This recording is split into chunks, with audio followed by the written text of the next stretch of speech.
چھوٹی سی بات اور بھی ذہن میں رکھیے، ملائکہ پر ایمان لانے کی تعبیر تعریف ہو چکی ہے،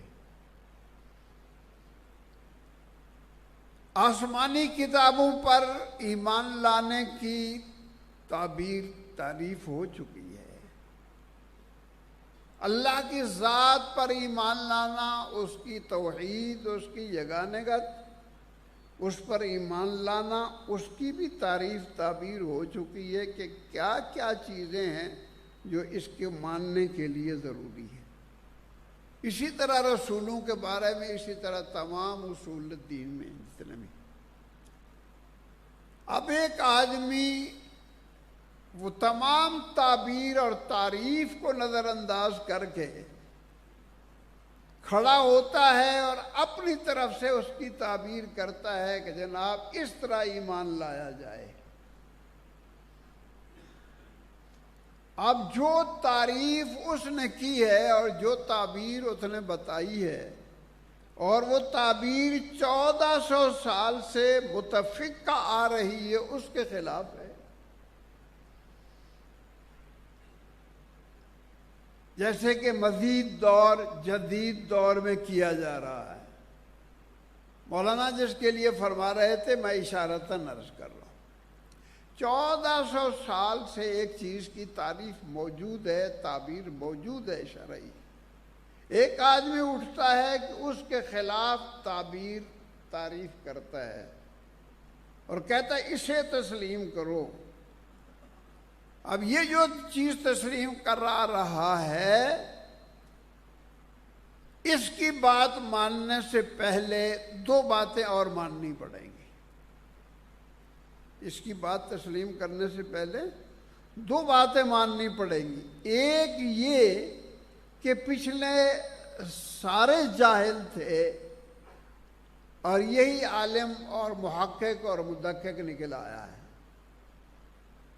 جب تک پوری امت کی تجہیل نہیں کی جائے گی، اس وقت کوئی نیا نظریہ تسلیم نہیں کیا جائے۔ اور ساتھ یہ سوال بھی رہے گا کہ صاحب جو تعریف آپ نے متفقہ امت کی تعریف کے خلاف کی ہے اور اپنی اس بات کو منوانے کے لیے غیر شعوری طور پر یہ تسلیم کرایا ہے لوگوں سے کہ یہ جاہل تھے جنہوں نے یہ کیا ہے۔ اگلی بات ہم بعد میں کریں گے، اگر یہ جاہل تھے تو تمہیں علم کہاں سے آیا ہے؟ سمجھ آئی نا؟ ایک اور اگر کوئی کہے کہ نہیں صاحب جاہل نہیں تھے، انہوں نے حق نہیں کہا، انہوں نے دین میں مداہنت کی، اس کا نتیجہ یہ کہ وہ بددیانت تھے۔ نئے محقق کی نئی بات کو اس وقت تک تسلیم نہیں کیا جا سکتا جب تک پوری امت کو بددیانت نہ تسلیم کر لیا جائے۔ نئے محقق کی نئی بات کو تسلیم کرنے کے دو نتیجے ہیں، یا تو پوری امت کو جاہل تسلیم کر لیا جائے یا بددیانت تسلیم کر لیا جائے۔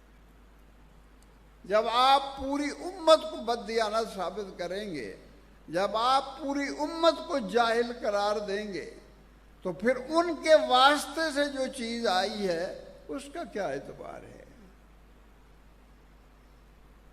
نئے آدمی کی بات کو تو آپ نے مانا، نئی تحقیق کو تو آپ نے مانا کہ صاحب یہ جدید تحقیق ہے، لیکن یہ جو نقصان کیا آپ نے پوری امت کی تجہیل کی اور پوری امت کو بددیانت کہا، اور ان کے ذریعے سے جو چیز آئی ہے تمام سے اعتماد اٹھا دیا،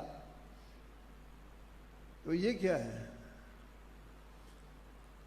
آسان بات ہے، جو آدمی نئی بات کہہ رہا ہے دینی حوالے سے، تحقیقی حوالے سے کہ صاحب یہ صحیح ہے اور پچھلی ساری تعبیر غلط ہے، تعریف غلط ہے، اس کا نتیجہ جو تھا پوری امت کو جاہل بناؤ، پوری امت کو بددیانت کہو۔